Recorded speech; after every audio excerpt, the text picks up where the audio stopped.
기독교는 어떤 종교입니까? 기독교의 핵심은 예수 그리스도를 주시다, 주님이시다라고 고백하는 것이 바로 기독교입니다.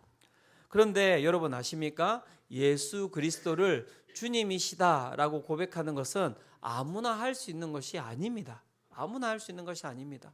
많은 분들이 내가 믿으면 믿을 수 있지라고 생각할 수 있겠지만 그렇지 않다라고 이야기를 하고 있는 것이죠.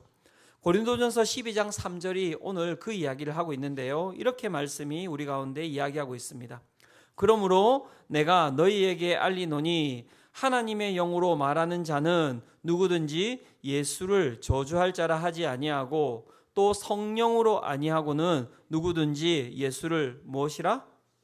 주시라 할 수 없느니라. 성령으로 아니하고는 누구든지 예수를 주님이라 고백할 수 없다. 이 되게 중요한 부분입니다, 여러분.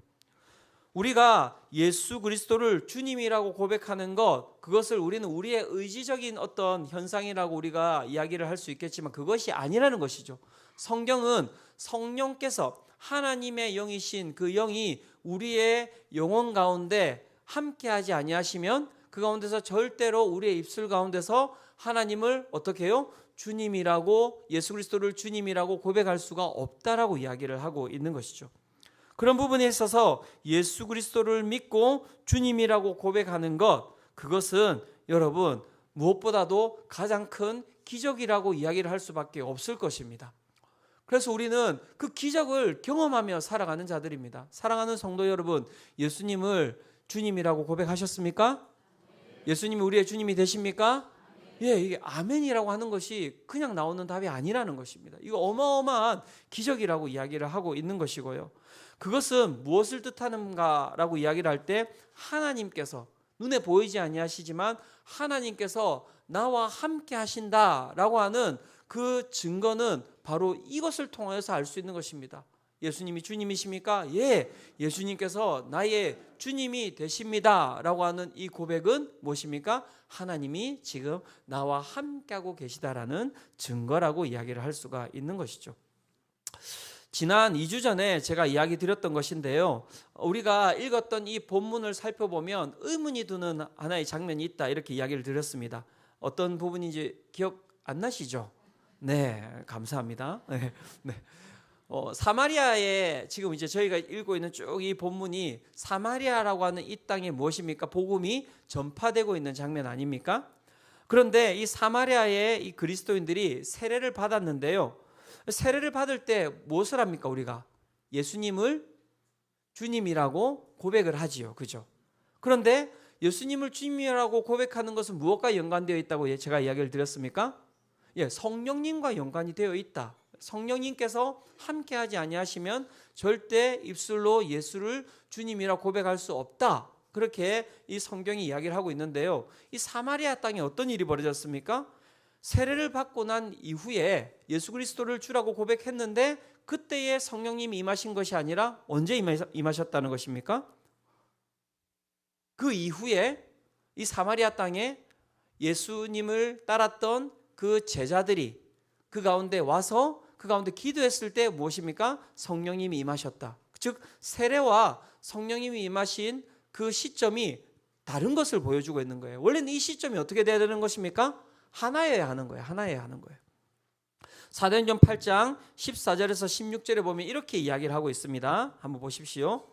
예루살렘에 있는 사도들이 사마리아도 하나님의 말씀을 받았다 함을 듣고 베드로와 요한을 보내매 그들이 내려가서 그들을 위하여 성령 받기를 기도하니 이는 아직 한 사람에게도 성령 내리신 일이 없고 오직 주 예수의 이름으로 세례만 받을 뿐이더라.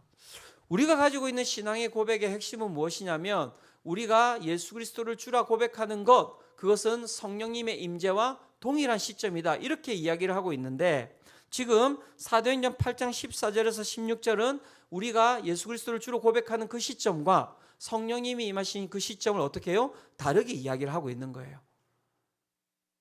지금 벌써 이렇게 이야기를 하는데 이미 혼미한 상태로 지금 들어가고 계시는 분들이 계십니다. 제가 이 혼미한 상태로 들어갈 수 있는 부분인데도 이렇게 설명하는 이유는 무엇 때문이겠습니까? 되게 중요합니다. 그리고 여기에 여러분 이단이 틈탈 수 있기 때문에 그래요. 그래서 이 시간 완벽하게 이해하시면 제일 좋고요. 그런데 완벽하게 이해하시지 못한다 할지라도 제가 설명드리는 것은 왜 그렇겠습니까? 누군가 이걸 가지고 이렇게 여러분들에게 영혼을, 그 다음에 여러분들의 생각을 깨어낼 때 이거 그때 목사님이 설교 때 이야기하셨던 것 같은데? 라고 기억하시라는 거예요. 그리고 그 부분에 대해서는 그런 이야기가 나오면 누구한테 물어봐야 되겠습니까? 네, 서로 물어보시면 안 되고 저한테 오셔야 돼요. 저한테 오셔가지고 목사님 누가 저한테 이런 얘기를 하던데 이게 맞는 얘기입니까? 하고 저한테 오시라는 거예요. 그래서 혼미함에 빠지시지 마시라고, 이 부분이 약간 어려운 부분이 있지만 그래도 이야기를 드리는 겁니다. 정신 바짝 차리시고 들으시면 됩니다. 아시겠죠? 그러면 어떻게 우리가 이 본문을 해석할 것인가에 대한 되게 중요한 부분이 생긴 거예요. 그런데 이 사건에 대해서 이 모든 주석가들입니다. 예외는 없는 것 같아요. 모든 주석가들이 어떻게 해석하냐면 이 부분은 특이한 하나의 어떤 현상이다. 그러니까 이후로 계속해서 지속적인 현상이 아니라 어떤 상황 가운데서 하나님께서 이 상황을 풀어나가기 위하여서 던진 하나의 현상이라고 대부분 주석가들이 해석하고 있습니다. 그러면 어떤 상황이 이 가운데 펼쳐지고 있는지에 대해서 우리가 살펴볼 필요가 있겠죠. 이 상황은 어떤 상황이냐면 이 사마리아와 유대인들의 이 역사적인 관계가 들어가 있는 상황입니다. 이 사마리아 사람들이 어떤 사람들입니까? 유대인들에게 있어서는 절대 상종할 수 없는 사람들, 절대 함께 할 수 없는 사람들. 유대인들에게 있어서 이 사마리아 사람들은 구원을 받을 수 있는 존재들입니까? 없는 존재들입니까? 절대 구원을 받을 수 없는 존재들입니다. 이 짐승만도 못한 자들이거든요. 짐승만도 못한 자들. 하나님께서 다른 사람들은 다 구원하셔도 니들은 절대 구원할 수 없는 자들이다. 이들이 누구입니까? 바로 사마리아 사람들이에요. 그것에 대한 인식은 누구도 가지고 있습니까? 예루살렘에 있는 예수님을 믿은 제자들과 예루살렘 교회도 동일하게 가지고 있는 생각이거든요.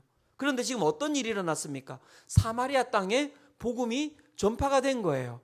복음이 전파되었다라는 이야기를 들은 거예요. 그러니까 이 예루살렘 교회가 그 순간에 무엇입니까? 이 멘붕에 빠질 수밖에 없게 된 것이죠. 왜냐하면 구원을 받을 수 없는 자들에게 그 가운데 복음이 들어갔고 세례를 받았다는 것이죠. 그러면 지금 이 공동체가 지금 어떤 상황으로 들어가게 되는 것이냐면 이 사마리아 그리스도인과 유대 그리스도인들은 함께 할 수 없는 존재들인 거예요. 그러면 어떻게 해야 됩니까? 함께 해야 되는데 그 가운데 불화가 생길 수가 있는 것도 있고요. 복음은 사마리아인들에게 환영을 받았지만 사마리아 사람들은 유대인들에게 환영을 받을 수 없는 존재들 아닙니까? 그러니 예수님이 세우신 이 교회 안에 절대 융화될 수 없는 유대 그리스도인들과 사마리아 그리스도인들이 함께 거하게 된 것이죠.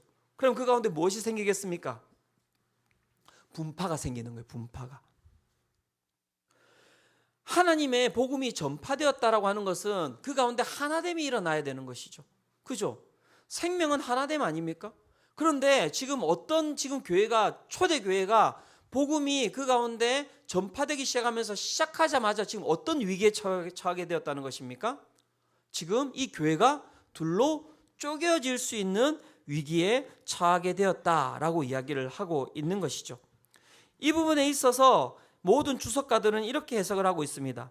이러한 분열이 초래될 수 있는 이 교회의 상황 가운데 하나님께서는 이러한 분열이 일어나는 이 재난을 갖다가 피하기 위해서라면 하나님께서는 사마리아 회심자들에게 성령을 주지 않고 계셨고 그 가운데서 누가 올 때까지 기다린 것입니까? 예루살렘의 수장이죠. 베드로와 요한이라고 하는 이 제자들이 와서 그 가운데서 어떻게 한 것입니까? 이들의 회심을 갖다가 어떻게 해요? 인정하고 그 가운데 기도함으로 말미암아 이들 가운데 성령이 임하시게 되는 것이죠. 그러므로 어떤 것을 해소하기 위한 것입니까? 이 사마리아인들에게도 무엇이 임할 수 있다? 성령이 임하시고 그 가운데 예수 그리스도를 믿음으로 말미암아 그 가운데 구원받을 수 있다라고 하는 것을 어떻게 해요? 공적으로 드러내기 위하여서 그냥 빌립이 그냥 세례 주고 그 가운데 성령을 받고 그렇게 진행이 되었을 때는 어떻게 되는 것입니까? 예루살렘 교회와 사마리아 교회가 어떤 부분에 있어서는 하나 되기 어려운 일들이 발생할 수 있는데 그것을 주님께서 분리시킴으로 말미암아 그 가운데 누가 오게 되는 것이죠? 이 예루살렘의 12제자 가운데 수장인 베드로와 그 가운데 요한이 옴으로 말미암아 그 가운데 어떻게 해요? 이 사마리아 땅에 전파된 복음도 누구의 역사다? 하나님의 역사임을 어떻게 해요? 공적으로 드러내기 위하여서 이렇게 하나님께서는 이 두 가지를 갖다가 분리시키셨다. 이렇게 해석을 하고 있는 거예요. 지금 3분의 2가 기절하셨습니다. 와. 자, 그러니 이 사건은 결국에는 무엇입니까? 단회적 사건이다. 이렇게 이야기를 하고 있는 거예요. 단회적 사건이다. 교회를 위하여서 하나님께서 교회의 하나됨과 복음의 전파됨을 위하여서 그 가운데 역사하신 단회적 사건이다라고 이야기를 하고 있고요. 이 이후에는 계속해서 무엇입니까? 세례와 하나님의 성령의 역사심이 함께 가고 있는 것을 보게 되는 것이죠. 그런 부분에 여러분 기억하셔야 될 것, 이 특이점을 기억하시라고 제가 이야기 드리는 것이 아니라 우리 그리스도인들이 계속해서 기억해야 될 것은 무엇입니까? 우리가 세례를 받았을 때 예수 그리스도를 주로 우리가 신했을 때 우리의 영혼에는 누가 계시다? 성령님이 계시다는 거예요. 성령님이 계시다는 것입니다. 여러분 예수 그리스도를 주로 마음으로 믿고 입으로 시인하십니까? 아멘. 그렇다면 여러분들의 마음 가운데 성령님께서 함께하고 계심을 믿으십니까? 그게 핵심이라는 거예요. 그 이야기를 지금 드리고자 하는 거예요. 그래서 여기 있는 우리 모든 성도님들이 그 성령의 충만함으로 나아가시기를 축원합니다. 그래서 우리가 그리스도인이 된다는 것, 우리가 예수 그리스도를 주로 고백하는 것은 고백하는 것으로 끝나지 않아요. 그 가운데 우리 마음에 누가 거하시는 것입니까? 이제 성령님이 거하시죠. 그러면 우리가 어떻게 변화되게 되냐면 육의 사람에서 어떻게 해요? 이제 영의 사람으로 변화되게 됩니다. 예수 그리스도를 주로 고백하면 그냥 교회 열심히 다니고 이게 아니라 육의 사람에서 영의 사람으로 변화되게 되는데요. 그게 무슨 뜻이냐면 예수님을 믿기 전에는 우리의 영에 세상 것으로 가득 차 있었죠. 그래서 술 마시고 노래하고 춤을 춰도 마음 가운데 불편함이 있으셨습니까? 없으셨습니까? 없었잖아요. 그죠? 사모합니다. 내일 아침에도 한 잔, 내일 점심에도 한 잔, 내일 저녁에도 한 잔. 그 달콤함을 오늘도 사모하고 내일도 사모하고 모레도 사모하고. 그래도 마음 가운데 아무런 꺼리낌도 없는 거예요. 아무런 어려움도 없어요. 집이 어려워지고 망해가도 그 가운데 그 중독이라고 하는 상황들을 마음 가운데 힘들다고 어떻게 피할 수 있습니까? 없죠. 왜요? 육의 영이 그 가운데 가득 차 있기 때문에 그런 거예요. 거기에 반응하며 살아가던 사람들이 그 가운데 예수 그리스도를 주로 고백하면 일어나는 일이 무엇입니까? 하나님의 영이 우리 마음 가운데 들어오시는 거예요. 그러면 어떤 일이 벌어지는지 아십니까? 우리는 여기서 막 이렇게 생각합니다. 단번에 막 끊어지고 그런 분들도 있으시지만 대부분 그렇지 않아요. 그럼 어떤 일이 일어나겠습니까? 예전에는 술 마시고 노래하고 춤추는 것이 엄청 기쁘고 다음 날도 엄청 기대되고 누구라도 막 끌어들여서 한 명이라도 더 술 마시고 노래하고 춤추기 위해서 한 명이라도 더 끌어들이는 일이 기쁨이었는데 갑자기 이상한 일이 발생한 거예요. 마음 가운데 찝찝함이 생긴 거예요. 마음 가운데 찝찝함이요. 뭔가 캥기는 거예요. 이전에 없었던 캥김이 생긴 거예요. 술 마셨는데 찝찝해요. 뭐가 이렇게 찝찝하지? 뭐가 이렇게 캥기지? 그게 무슨 일이 생긴 것인지 아십니까? 육의 사람에서 영의 사람으로 변화되었다는 것입니다. 하나님의 영과 내가 교감하기 시작하면서 어떻게 해요? 하나님의 영이 내 마음 가운데서 어떻게 하고 있는 것입니까? 잔소리를 하고 계시는 거죠. 야, 끊어. 너 그러다 죽어. 이렇게. 그러니까 그 어떻게 해요? 내 마음 가운데 끊임없는 무엇이 생기는 것입니까? 부딪힘이 생기는 거예요. 부딪힘이 생기는 거예요. 근데 여기서 그런 분들 계실 거예요. 그런 부딪힘이 있었는데 목사님 요즘 갑자기 그런 부딪힘이 사라졌습니다. 이런 분들 계시잖아요. 그걸 갖다가 우리가 뭐라고 이야기하냐면 완악하다라고 이야기하는 겁니다. 완악한 거예요. 완악한 거. 완악함이 무엇입니까? 더 이상 내가 하나님의 말씀을 듣지 않으려고 하는 거. 그게 이제 완악함이죠. 완악함이죠. 그죠? 그렇게 이제 마음이 딱딱하게 굳어져 있는 사람들을 어떻게 하겠습니까? 하나님께서 조만간 오셔서 다 부숴 놓을 줄로 믿습니다. 그죠? 왜요? 하나님의 자녀이기 때문에 그래요. 하나님의 자녀이기 때문에 그렇습니다. 그래서 우리는 예수 그리스도를 주로 고백함으로 말미암아 육의 사람이 아닌 이제 영의 사람이 되는 거예요. 하나님께 관심이 가기 시작하고요. 하나님의 말씀이 예전에는 하나도 안 들렸는데 뭐가 들리네? 그게 하나님의 영이 함께하고 계신 거라니까요. 우리 옆에 있는 분들에게 한번 이야기해 주시겠습니까? 당신은 하나님의 자녀입니다. 한번 이야기해 주시겠습니까? 네, 그죠? 이제 영향을 받기 시작하는 거예요. 영향을 받기 시작하는 거예요. 그게 바로 여러분 성도의 삶인 거예요. 성도의 삶인 거예요. 성경은 끊임없이 우리 가운데 그래서 하나님과 그 하나님의 영과 그리스도인들이 어떻게 관계를 맺고 살아야 되는지에 대해서 계속해서 이야기를 하고 있는 거예요. 오늘 우리가 읽었던 이 본문도 무엇을 이야기하고 있겠습니까? 그리스도인과 그 성령의 관계, 그 성령을 갖다가 우리가 관계 맺으면서 우리가 그 가운데서 어떤 삶을 살아야 되는지에 대해서 오늘 우리가 읽은 이 본문도 이야기를 하고 있는 것이죠. 성경은 어떤 이야기를 통해서 무엇입니까? 우리를 일반적인 원리로 이끌어가고 있는 것입니다. 오늘 우리가 읽은 이 본문을 통하여서 사랑하는 성도님들, 우리가 성령님과 어떤 관계를 맺어가야 될지를 이렇게 알아가는 그 은혜를 경험하시기를 축원합니다. 예, 그리스도인과 성령의 관계. 여러분, 우리는 어떠한 관계를 맺으며 나아가야 될까요? 첫 번째는 무엇이냐면 성령님의 말씀에 우리는 즐거이 순종해야 된다라고 이야기하고 있습니다. 그리스도인은 성령님의 말씀에 즐거이 순종하는 자들입니다. 그렇다면 여기에 들어가 있는 전제가 무엇입니까? 우리는 성령님의 말씀을 어떻게 해요? 들을 수 있는 자들이다. 이 이야기를 하고 있는 것이겠죠. 요한복음 8장 47절에 이렇게 이야기하고 있습니다. 하나님께 속한 자는 하나님의 말씀을 듣나니, 하나님께 속한 자는 누구의 말씀을 듣는다고요? 예, 하나님의 말씀을 듣는다는 거예요. 너희가 듣지 아니함은 하나님께 속하지 아니하였음이로다. 그러니까 하나님께 속하지 않은 자들은 하나님의 말씀을 들을 수가 없지만 하나님께 속한 자는 반드시 하나님의 말씀을 들을 수밖에 없다. 왜 그렇겠습니까? 하나님께서 여러분 그런 거죠. 제가 이제 설명을 한다면 가정에서도 우리가 함께 살아가다 보면 가족끼리 얼마나 잔소리가 많습니까? 우리 여기 보면은 잔소리를 하는 분들이 있고 잔소리를 듣는 분들이 계시죠. 그죠? 그죠? 어떤 위치에 계십니까? 왜 잔소리를 합니까? 머리끝부터 발끝까지 다 눈에 거슬리니까 잔소리를 하는 거죠. 그게 옳지 않기 때문에. 그러면 우리 하나님께서 우리를 백성 삼으시고 우리를 자녀 삼으셨는데 우리와 함께 살아가실 때 여러분 하실 말씀이 많겠습니까? 적겠습니까? 나는 아닙니다. 뭐 그런 분 계십니까? 나는. 그죠? 엄청 많으시겠죠. 그죠? 머리끝부터 발끝까지 다 하나님께서 하실 말씀밖에 없을 거예요. 그러니 우리는 어떻게 해요? 하나님의 말씀을 들을 수밖에 없는 존재들이라는 거예요. 자, 그런 부분에 있어서 그럼 우리가 하나님께서 우리 가운데 말씀하셨을 때 우리가 어떻게 반응하는 것이 그리스도인의 모습인가에 대해서 오늘 이 빌립이라고 하는 이 사람이 우리 가운데 이야기해 주고 있는데요. 그가 어떻게 반응했는지를 한번 살펴보고자 합니다. 자, 사도행전 8장 26절입니다. 같이 한번 읽어보도록 하겠습니다. 자, 시작.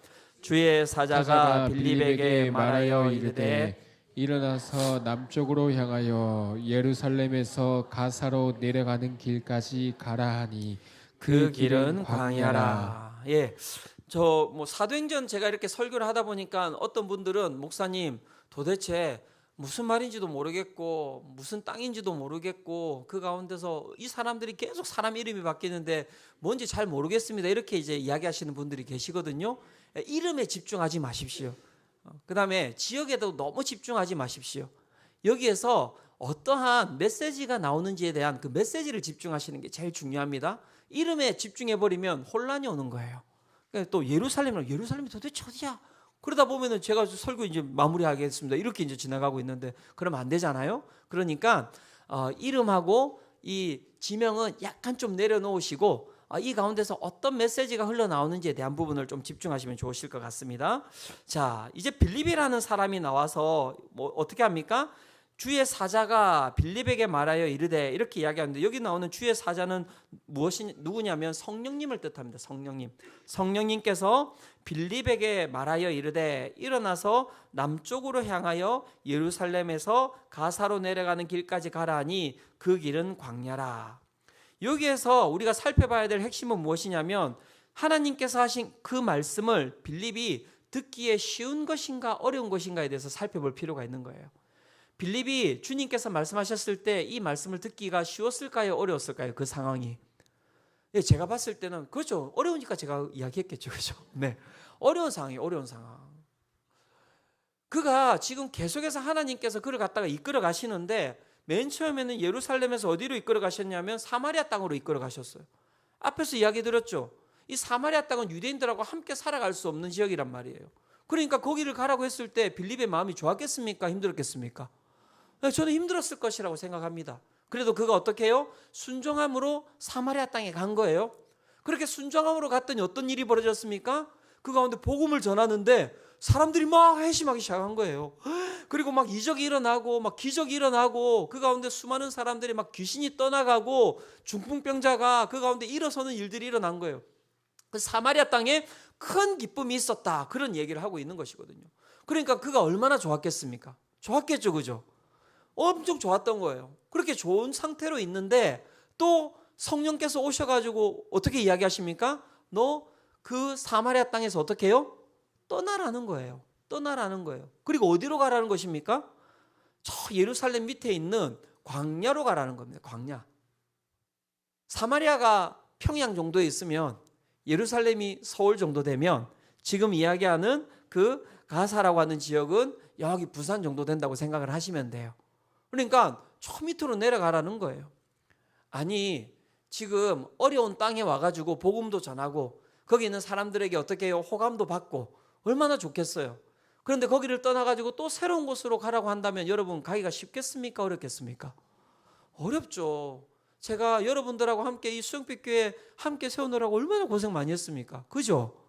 어느 하나님께서 저한테 찾아오셔가지고 너 내일 당장 이제 그만두고 새로운 곳에 가서 새롭게 개척하라 이렇게 이야기하면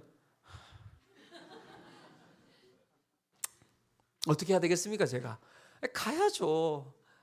가야 되지만 마음이 생각해 봤을 때 너무 힘들 것 같아요. 또요?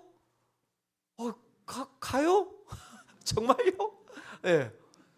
그런 상황이란 말이에요. 쉽지 않은 상황이란 말이죠. 거기에서 모든 것들이 어려움들을 다 풀어놓고 그 가운데서 기쁨을 누리고 함께하고 있는 사람들과 같이 하고 있는데 하나님의 영이 오셔가지고 또 너 딴 데 가라는 거예요. 얼마나 마음이 어려웠겠습니까? 그런데 그가 어떻게 하고 있습니까? 그 말씀에 순종해서 떠나가고 있죠. 떠나가고 있는 거예요. 그리고 그 가운데 그가 광야로 갔을 때 누구를 만납니까? 이디오피아 내시를 만나게 되거든요. 그런데 내시를 만났는 그때에 또 성령께서 또 임하셔서 이렇게 말씀하십니다. 한번 보시기 바랍니다. 사도행전 8장 29절이에요. 8장 29절. 네, 같이 한번 읽어보도록 하겠습니다. 자, 시작.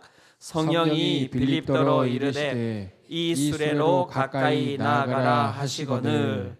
자, 성령이 또 빌립에게 어떻게 말씀하고 계십니까?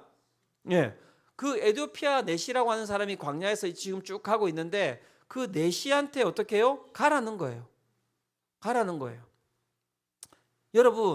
여러분들 이렇게 하나님께서 말씀하시면 잘 갈 수 있겠습니까? 저한테도 잘 안 오시잖아요. 그런데 아는 사람한테도 잘 안 오는데 여러분 광야에서 어떤 사람이 수레를 타고 오는데 그 생뚱맞은 그곳에 하나님께서 너 가라 이렇게 이야기하면 여러분 기쁨으로 가실 수 있겠습니까? 아유, 쉽지 않죠. 쉽지 않죠. 그런데 빌립이 어떻게 반응하는지 보십시오. 사도행전 8장 30절입니다. 빌립이 어떻게 합니까? 달려가서 선지자 이사야의 글 읽는 것을 듣고 말하되 읽는 것을 깨닫느냐. 자, 성령께서 빌립에게 어떻게 이야기하셨습니까? 가까이 나아가라 이렇게 이야기하셨더니 빌립이 어떻게 반응하고 있습니까? 빌립이 달려가고 있는 거예요. 여러분 이 되게 이상하지 않습니까? 저는 다시 이야기 드리지만 하나님께서 너 저기로 나아가라 이렇게 이야기하면 저 사람한테 나아가라 이야기하면 그 사람을 잘 모른다면 좀 쭈뼛거릴 것 같아요. 어떻게 하지? 무슨 얘기해야 되지? 가서 어떻게 하지? 이런 여러 가지 생각이 들 것 같은데 빌립이 어떻게 하고 있습니까? 예, 즉시 순종해서 어떻게 해요? 달려가고 있는 거예요. 달려가고 있는 거예요. 딱 달려가고 있는 거예요. 여러분, 왜 빌립이 이렇게 정말 하나님의 말씀에 이렇게 곧이곧대로 즐거이 순종하고 있는 것일까요? 여러분, 여기 우리가 한번 의문을 가질 필요가 있습니다. 우리는 어떻게 하고 있습니까? 여러분, 성령님의 말씀에 즉시 순종하고 계십니까? 즐거이 순종하고 계십니까? 잘 안 되죠, 그죠? 왜 잘 안 될까요? 왜 우리는 빌립과 다를까요? 제가 그 질문을 하면서 자세히 살펴봤더니 여기에 답이 있더라고요. 여기에 답이 있더라고요. 왜 빌립이 그 하나님의 말씀에, 성령의 말씀에 즐거이 순종하면서 나아갔을까라고 살펴봤더니 이 8장 27절에서 제가 답을 찾았습니다. 한번 8장 27절 같이 한번 읽어보도록 하겠습니다. 자, 시작. 일어나 가서 보니 에티오피아 사람 곧 에티오피아 여왕 간다게의 모든 국고를 맡은 관리인 네시가 예배하러 예루살렘에 왔다가, 예, 성령님께서 그를 사마리아 땅에서 불러서 그 광야로 이렇게 보내었을 때 그가 어떻게 하였습니까? 일어나 갔다는 거예요. 근데 거기에 한 단어가 더 붙어 있습니다. 무슨 단어가 붙어 있습니까? 다시 한 번 더 말씀을 띄워주시겠습니까? 일어나 가서 어떻게 했다고요? 보니라고 이야기할 때 우리는 그냥 이 말씀 가운데서 보면은 그냥 눈으로 보는 것처럼 보이지만 이 보니에 담겨져 있는 뜻은 다른 뜻이 담겨져 있어요. 눈으로 보는 것을 넘어서서 그 가운데 무슨 뜻이 담겨져 있냐면 감탄하다라는 뜻이 담겨 있습니다. 일어나 가서 어떻게 해요? 감탄하였다, 이렇게 이야기하고 있는 것입니다.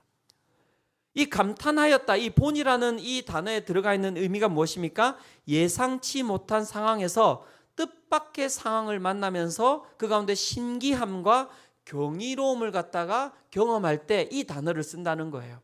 즉 그가 하나님의 말씀에 이렇게 즐거이 순종하였던 이유는 무엇일까요? 그 말씀에 순종하면서 그가 나아갔을 때 그 가운데서 그가 무엇을 경험했다는 것입니까? 이 세상에서 줄 수 없는 신기함과 이 세상에서 경험할 수 없는 경이로움을 그가 어떻게 해요? 경험하게 되었다라고 이야기를 하고 있는 것이죠. 그리스도인의 삶에 여러분 끊임없이 우리가 경험되어야 되는 것은 무엇인지 아십니까? 바로 이 경이로움과 신기함을 여러분 경험해야 되는 것이라고 말씀이 이야기하고 있는 것입니다. 그 신기함과 경이로움은 무엇입니까? 하나님을 경험하는 것임을 깨달아 아시기를 축원합니다. 여러분, 우리가 하나님의 말씀을 즐거이 순종하는 이유, 성령님의 말씀에 우리가 여러분 순종함으로 나아가는 이유는 무엇인지 아십니까? 그 가운데서 하나님을 경험할 수 있기 때문에 그런 거예요.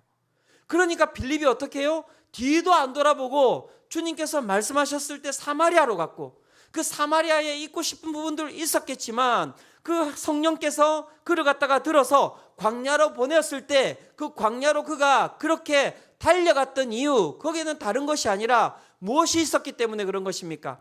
하나님을 경험하고자 하는 그 여러분 마음 가운데 감동이 있었기 때문인 것이죠. 오늘도 우리의 마음 가운데 하나님께서 말씀하실 때 순종하시는 성도님들 되시기를 축원합니다.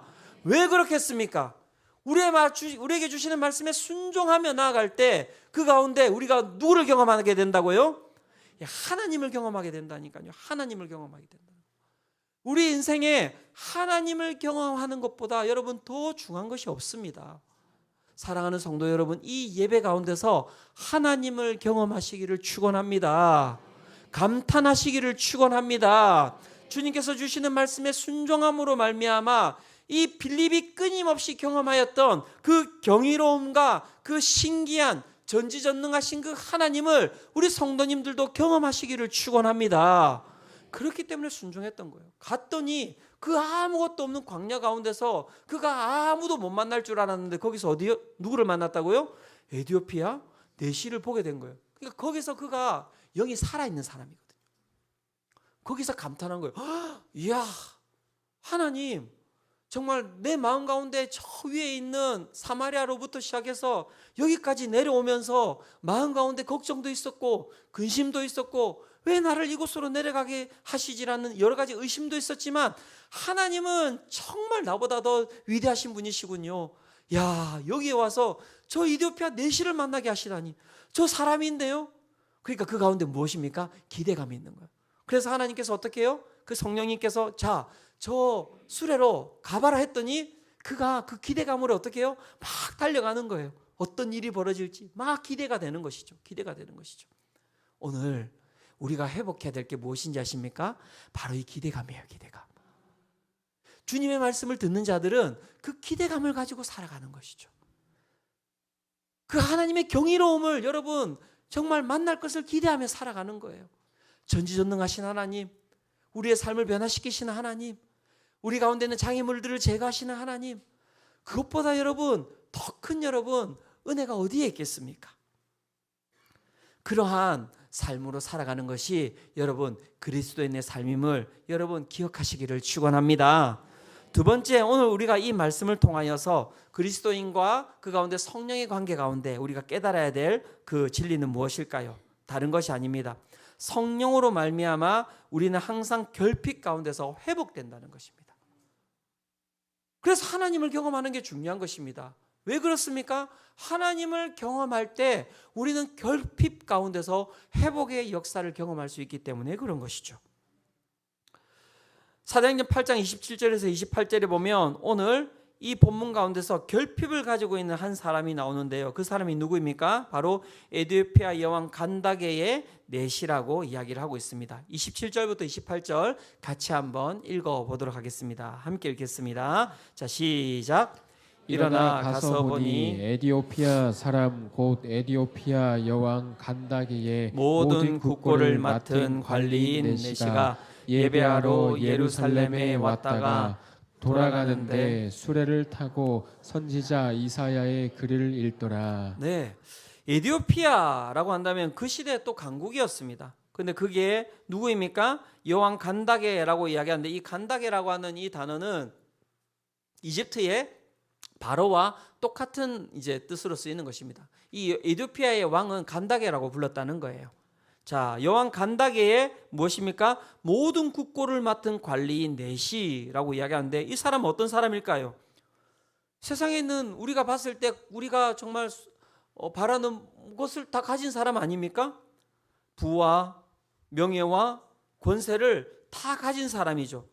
자, 그런 사람을 갑자기 성경이 등장을 시키는 것입니다. 그런데 그가 지금 어떻게 해요?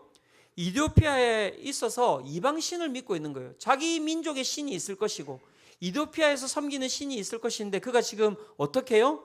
그 신을 섬기는 것이 아니라 하나님에 대한 궁금증을 가지고 그래서 지금 어디로 왔다는 것입니까? 예루살렘으로 왔다는 것입니다. 예루살렘으로 왔다는 것입니다. 무엇일까요?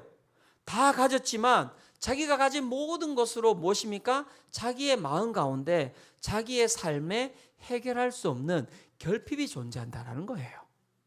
성경은 지금 그것을 드러내고 있는 것입니다. 그래서 에티오피아 내시를 그 가운데 앞세우고 있는 거예요. 그래서 우리 가운데 무엇을 전달하고 있는 것입니까? 모든 인간이 무엇입니까? 아무리 이 세상에 모든 것을 다 가지고 있다 할지라도 인간의 존재는 어떤 존재라는 것입니까? 결핍의 존재라고 이야기를 하고 있는 것입니다. 그리고 그 인간이 가지고 있는 이 결핍이라고 하는 것은 무엇으로 채운다 하더라도 이 세상이 가지고 있는 무엇으로 채운다 하더라도 그것은 어떻게 해요? 채울 수가 없는 것이다라는 것을 이 내시를 통하여서 드러내고 있는 것입니다. 이 내시 가운데 갈급함이 있었던 거예요. 그 갈급함이 무엇인지 구체적으로 나오지는 않지만 여러분 딱 보면 보이지 않습니까? 뭡니까 이 사람의 갈급함은? 자기는 내시라는 거예요. 내시. 결핍의 존재.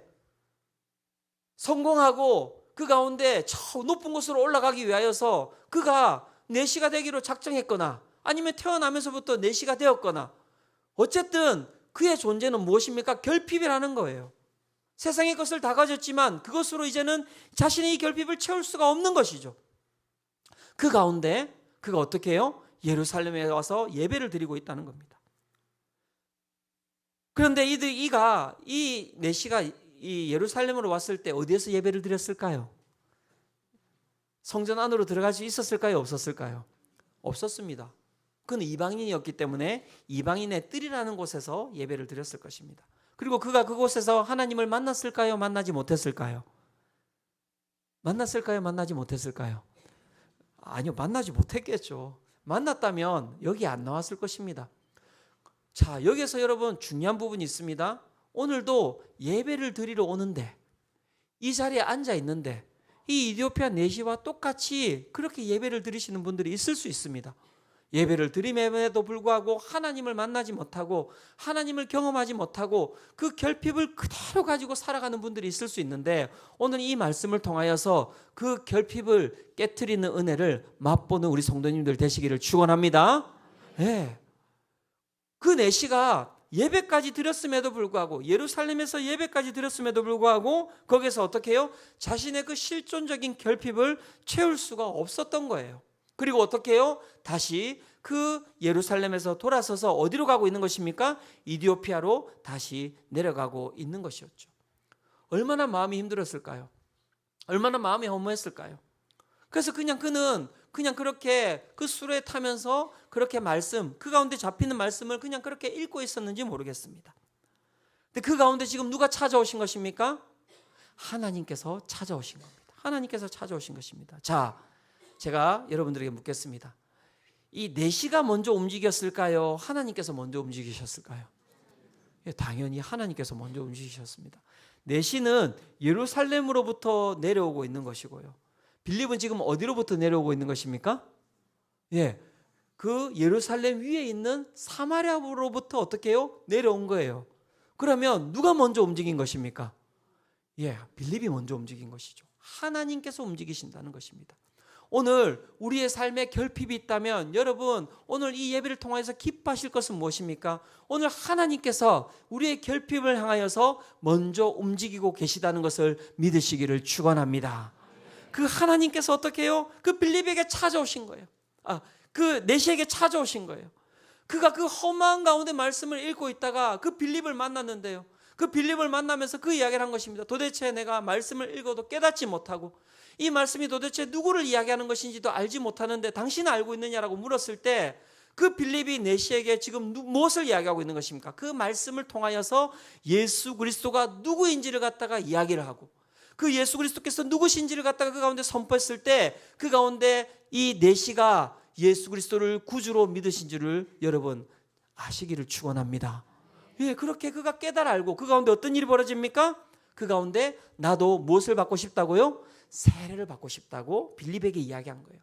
그리고 어떻게 해요? 빌립이 이 내시를 데리고 어떻게 합니까? 물에 들어가 그 가운데 세례를 주게 되죠. 그리고 여러분 제가 앞에서 이야기 드렸죠. 그래서 앞에서 했던 부분이 중요한 것입니다. 세례를 받는다는 것은 곧 그 가운데 누가 임재하신다는 것입니까? 하나님께서 성령님께서 임재하신다는 것이죠. 그 성령님이 임재하셨을 때 그 내시에게 어떤 변화가 일어났는지 사도행전 8장 39절이 이렇게 이야기를 하고 있습니다. 같이 한번 읽어보겠습니다. 자, 시작. 둘이 물에서 올라올 때 주의 영이 빌립을 이끌어간지라 내시는 기쁘게 길을 가므로 그를 다시 보지 못하니라. 네, 내시 가운데 어떠한 일이 발생했습니까, 여러분? 내시 가운데 기쁨이 거하게 되었다라고 이야기를 하고 있는 것이죠. 여기서 이야기하는 그 기쁨은 무엇이겠습니까? 다른 것이 아닙니다. 복음을 통한 구원의 은혜와 내 마음 가운데 새로운 영적 신분, 나는 하나님의 자녀가 될 수도 없고 나는 이 땅 가운데서 결핍의 존재였는데 하나님께서 나를 자녀 삼아 주셨다라는 그 성령의 임재하심이 그를 어떻게 해요? 그 가운데는 모든 결핍이 사라지고 그 가운데 기쁨과 감사가 그 가운데 충만하도록 그 가운데 임재하셨다라고 이야기를 하고 있는 것이죠. 사랑하는 성도 여러분, 성령의 임재를 체험하시기를 축원합니다. 그것이 바로 여러분 우리가 성령과 교제하면서 누리는 기쁨입니다. 여러분 이 부분을 잘 살펴보시기 바랍니다. 하나님이 임재하심으로 말미암아 내시가 바뀌었습니까? 내시가 다시 내시에서 온전한 사람으로 바뀌었습니까? 안 바뀌었습니까? 안 바뀌었죠. 상황은 안 바뀌는 거예요.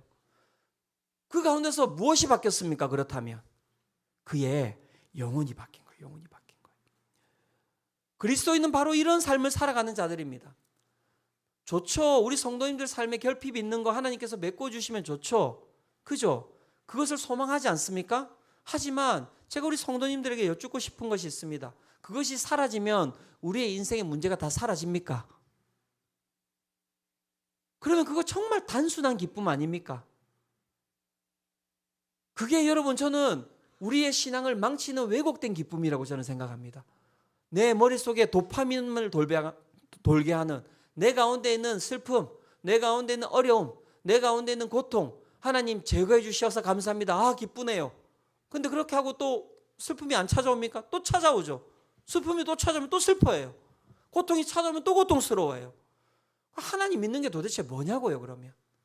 오늘 내시는 하나님을 믿는 자, 성령과 교감하는 자들의 모습이 무엇인지 우리 가운데 정확하게 보여주고 있는 것이죠.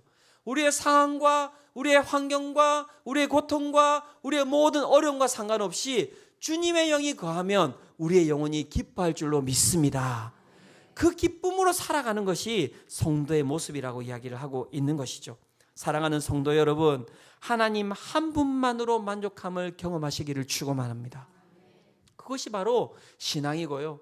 빌립도 그 하나님을 경험한 거예요. 그 하나님을 경험했더니 뭐 상관이 없잖아요. 하나님께서 어디로 가시라고 한들 그 말씀을 듣고 순종하며 나아갈 때 어떤 일이 발생하는 것입니까? 이 세상에 무엇과도 바꿀 수 없는 하나님을 경험하는 거예요. 그러니까 다시 순종하는 거예요. 막 이해가 안 되는 말도 순종하는 거예요. 내 가운데 납득되지 않는 말도 순종하는 거예요. 왜요? 내 삶의 결핍을 제거할 수 있는 유일한 길은 하나님을 경험하는 것이기 때문에 그런 것이죠.